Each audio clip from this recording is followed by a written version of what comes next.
Merhaba yay burçları ve yükselen yaylar. Şubat 2026 tarot okumasına hoş geldiniz. Umarım iyisinizdir ve her şey yolundadır. Bakalım Şubat 2026 için tarotun mesajları sizlere ne olacak?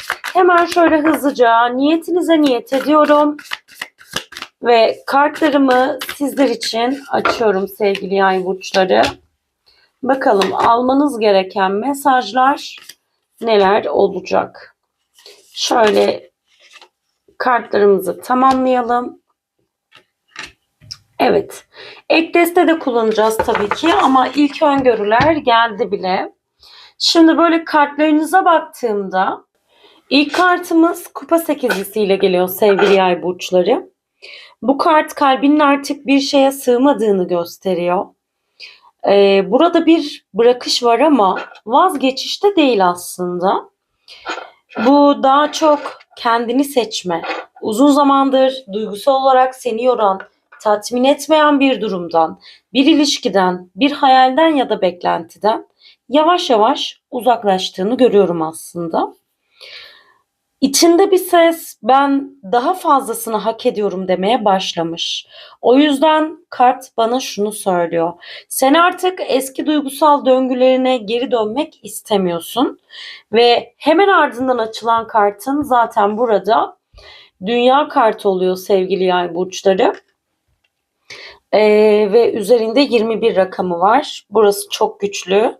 Çünkü kupa sekizlisi burada bu sayfayı kapatırken dünya kartı o sayfanın tamamen kapandığını gösterir. Bu bir tamamlanma, bir mezuniyet gibi adeta. Hayatında Şubat 2026'da özellikle ayın 21'i gibi hissettiğim bir tarihte çok önemli bir dersin tamamen biteceğini söyleyebilirim. Artık o kişi, o olay, o geçmiş yük seni eskisi gibi etkilemeyecek. O yüzden burada kartlar bana şunu fısıldıyor. Sen artık eski sen değilsin. Bir döngüyü başarıyla tamamlayacaksın sevgili yay. Ve sonra açılan kartın zaten burada kupa üçlüsüyle gelmiş. Bu kart kalbinin yeniden gülmeye başladığını söylüyor. Kutlama, sevinç, dostluk, davetler, sürpriz buluşmalar, yalnızlıktan çıkıp hayata karışıyorsun adeta bu ay. Kalbin yeniden açılıyor ama bu sefer daha bilinçli, daha güçlü ve daha seçici bir şekilde. Şubat ayı senin için yeniden hayata karışma ayı olacak. Şimdi para tarafına kayıyoruz. Çünkü sırada tılsım sekizlisi var sevgili yaylar. Para sekizlisi ve tılsım sekizlisi diye de diyebiliriz bu kart için. Burada çok net bir mesaj var. Bütün uğraşlarının boşuna olmadığından bahsediyor. Sabrettiğin, çalıştığın, vazgeçmediğin şeyler artık karşılık bulmaya başlayacak bu ay. Bu maddi olabilir, eğitim olabilir, bir beceri olabilir, iş olabilir. Ama bu kart ben artık bir şeylerin ustası oluyorum diyen bir karttır. Ve ardından açılan kart asa ası. Bu kart ilahi kıvılcımdır. Yeni bir başlangıç, yeni bir istek, yeni bir ateş. Ama öyle sıradan bir başlangıç değil. Bu içinden gelen ben artık şunu istiyorum enerjisi gibi görünüyor. Buradaki mesajın çok net. Hayat sana yeni yol açıyor ve bu yol seni canlandıracak, seni yeniden heyecanlandıracak bir yol olacak sevgili yay burçları. Şimdi bu kartları birlikte düşündüğümüzde burada genel olarak tabii ki bize anlatılmak istenen şeyi yorumlamam gerekirse kısaca sen önce bu ay kalbini yoran bir şeyi bırakıyorsun. Sonra hayatında bir döngüyü kapatıyorsun. Ardından yeniden hayata karışıyor, sosyalleşiyor, kalbin açılıyor ve bu sırada emeğinin karşılığını almaya başlıyorsun. Ve tam o noktada evren sana yepyeni bir kıvılcım veriyor. Onu da zaten asa asıyla görüyoruz.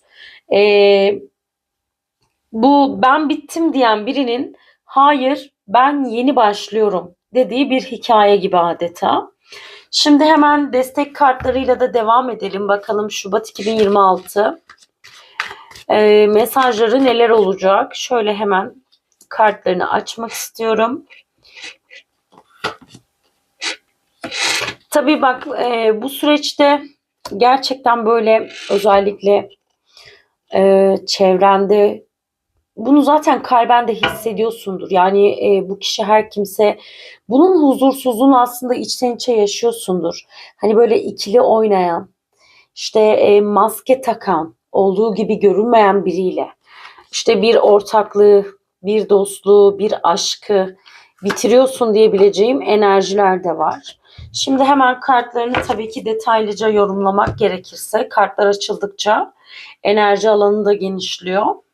Tabii burada böyle bütünüyle bu kartlara baktığım zaman az önce anlattığım hikayenin duygusal ve aslında ruhsal altyapısını da açığa çıkarıyoruz diyebilirim sevgili yay burçları.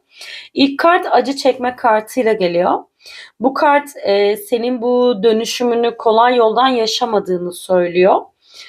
Burada gerçek bir kalp ağrısı, hayal kırıklığı, belki de gözyaşı var. Ama bu acı boşuna değil. Çünkü bu acı seni uyandırmış. Sana ben böyle yaşamak istemiyorum demiş sevgili Yay burcu. Aynı zamanda ardından gelen kart zaten maskeyle geldi. Bu kart bana şunu söylüyor. Sen uzun süre güçlü gibi durmaya çalışmışsın. Güçlüymüşsün gibi yapmışsın. Her şey yolundaymışsın gibi davranmışsın. İnsanlara gerçek hislerini göstermemişsin ama bu maske evet artık düşüyor. Çünkü ruhun artık rol yapmak istemiyor. Sonra açılan kart mezar kartı. Bu kart seni korkutmasın lütfen. Daha çok bu kart bitişin temsilidir. Ama yani korkunç ya da karanlık bir bitiş değil, temiz bir kapanış. Artık geçmişte yaşanan bir olay, bir kişi, bir bağ ruhsal olarak toprağa veriliyor. Bu geri dönmeyecek bir kapanış ama tam da bu yüzden özgürleştirici. Şimdi toprağa veriliyor derken şöyle algılamayalım lütfen, hani mezar kartını da görüp ya artık ölüyor mu falan, öyle bir şey yok tabii ki. Gaybı Allah bilir diyoruz ama burada evet o kişiyle senin arandaki ruhsal bağın bittiğini gösteren bir kart. Yani senin için olmayacak birinin enerjisini temsil ediyor. Bu kişi zaten dönmeyecek bir kişi olduğu için bu yüzden özgürleştirici bir enerji alanına giriyorsun. Hemen ardından fırtına kartı açılıyor. Evet, bu süreç sarsıcı olacak. İçsel olarak kaos yaşamış olabilirsin. Belki de şu an tam o kaosun ortasındasın. Zihnin karma karışık, kalbin dalgalı, duyguların inişli çıkışlı ama fırtınalar yıkmak için değil, havayı temizlemek için gelir. Çünkü son kartın zaten şifacı ile geliyor. Burası tam bir mucize noktası sevgili yay. Şifa enerjisi tam da gelmesi gereken yerde geldi. Bu kart senin artık sadece iyileşmediğini, aynı zamanda başkalarına da şifa olmaya başlayacağını söyler. Yaşadığın acılar seni kırmadı, seni bilginleştirdi, bilgeleştirdi diyebilirim. Artık sen insanların yaralarına dokunabilen, empati kurabilen, anlayan bir ruha dönüşüyorsun ve şimdi bu kartları önceki açılımla birleştirdiğimizde ortaya inanılmaz güçlü bir ruhsal yolculuk çıkıyor aslında. Sen önce acı çektin, sonra duygularını gizledin, bir dönemi tamamen kapattın, içinden büyük bir fırtına geçti ve sonunda sen bir şifacıya dönüştün. Bu bir kurban hikayesi değil, bir kahramanın dönüşüm hikayesi gibi adeta. Yani hangi sancıyı çekiyorsan, şu anda evet, hatta bu sancılı sürecin tam ortasında da olabilirsin. Asla umudunu kaybetme. Çok güzel bir başlangıçla, emeklerinle belki de ya da yeni bir aşkla çok güzel bir şifa enerjisi hayatına geliyor Şubat sonunda diyebilirim. Sevgili yay burçları. Şimdi bu hikaye sadece geçmişini anlatmıyor. Gelecekte aslında nasıl bir ruh halin olacağını da anlatıyor. O yüzden evet, geçmiş geçmişte kalıyor ama gelecek daha gelecek olduğu için bence güzel günlerin gelmesi de seni mutlu etmeli ve kendini öyle motive etmen gerekiyor. Hemen şöyle melek destesinden de niyetine kartlar açacağız. Bakalım melekler bu konuyla alakalı sana ne söylemek istiyorlar? İki kart alacağım bugün. Şimdi ilk kart tezahür gücü olarak geldi. Burada arzuladığın sonucu çekmek için ruhsal becerilerini ve doğal kabiliyetlerini kullan der kartının mesajı. Tabii burada tezahür gücü sana der ki düşündüğün şeyler hızlanacak. Aynı zamanda söylediklerin kaderini şekillendirmeye başlayacak. Kalbinden geçen artık evren tarafından duyuluyor Yay burcu. Bu ben artık eski şeyleri istemiyorum diyen birinin peki o zaman sana yenisini getireyim diyen evrenle buluşması gibi adeta. Sonra gelen kart atölye çalışmaları ve seminerler. Bu kart hem öğrenmeyi hem de öğretmeyi temsil ediyor. Burada iki güçlü olasılık var. Sen bir şeyler öğrenmek üzere bir ortama girebilirsin. Eğitim, kurs, seminer, online platform bilemiyorum. Ya da sen artık öğrendiklerini başkalarına aktaran kişi oluyorsun. Aslında bu kart şifacı kartıyla da mükemmel uyumda. Çünkü bu ben yaşadıklarımdan ders aldım ve şimdi bunu başkalarına ışık olarak sunuyorum demek olabilir. Şimdi burada tabii ki bütün açılımı birleştirirsek sen acıyla büyüdün, maskeyi çıkardın, geçmişi gömdün, fırtınadan geçtin, şifacı oldun. Şimdi evren sana diyor ki Yay burcu, artık bilinçli bir yaratıcı oldun, düşüncelerinle kaderini şekillendirecek bir ayın içerisindesin. Şubat ayında o yüzden ne diliyorsan, ne düşünüyorsan gerçekten sana uyacak biçimde düşün ve öğrendiklerini paylaşma zamanı diyor. Hatta bazılarınızı işte Şubat ayından sonra hani rehberlik, işte online danışanlık ya da konuşarak para kazanabileceği mesleklerin içerisinde bile görebiliriz. Bu okuma sana şunu fısıldıyor. Burada bu kişi sadece kendi hayatında değil, hani yani senin kendi hayatına değil sadece aslında başkalarının hayatına da dokunabileceğini gösteriyor.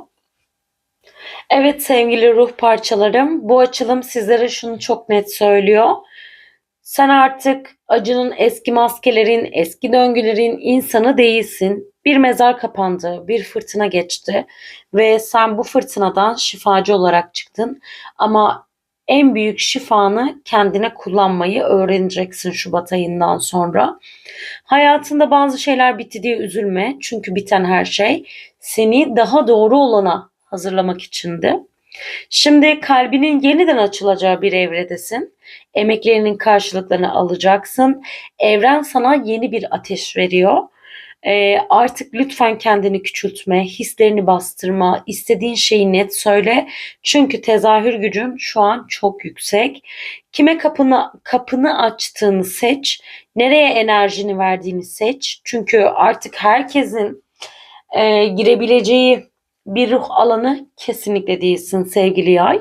Sen kutsal bir kapıdan geçenlerin yol arkadaşısın. Geçmiş seni tanımlar sanma. Asıl hikaye şimdi başlıyor.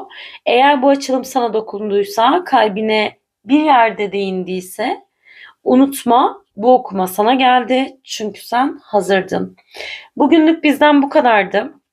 Aynı zamanda bu üzerinizde de nazar enerjilerini yoğun bir şekilde hissettiğim bir okumaydı. Nazar ve ağırlık enerjisini hissettiğim bir okumaydı. Ama artık şifa enerjisi hayatınıza girmeye başladıkça bunları da üzerinizden atacağınızdan eminim. Tabii ki bu süreçte ne yapabilirsiniz? Bol bol duanızı yapın. İşte inancınıza göre meditasyonunuzu, duanızı yapın. Banyo sularınızda herhangi bir sizin için problem teşkil etmiyorsa alerjik reaksiyon vesaire mutlaka son duş sularına elma sirkesi böyle ekleyerek duşunuzu alın. O üstünüzdeki negatifi bir atın. Çünkü yoğun bir ağırlık hissettim açıkçası üzerinizde. Ağır geçen bir okumaydı benim için. Evet çünkü şu anda sancılı bir süreçte gibisiniz. Ama sonu güzel olacak diyebiliriz. Sorusu olan arkadaşlarım yorumlar kısmında sorularını yazabilirler. Gerçekten böyle bazı kişilere kartlarla cevap verebiliyorum. Hani gerçekten sorusu hani cevaplanması hissettiriliyorsa gerçekten ona kart açıp sorusuna cevap vereceğim. Bir sonraki videoda görüşmek dileğiyle. Sürçülisan ettiysek affola. Videomuzu beğendiyseniz beğenmeyi, kanalımıza abone değilseniz abone olmayı lütfen ihmal etmeyin. Hoşça kalın, sevgiyle kalın.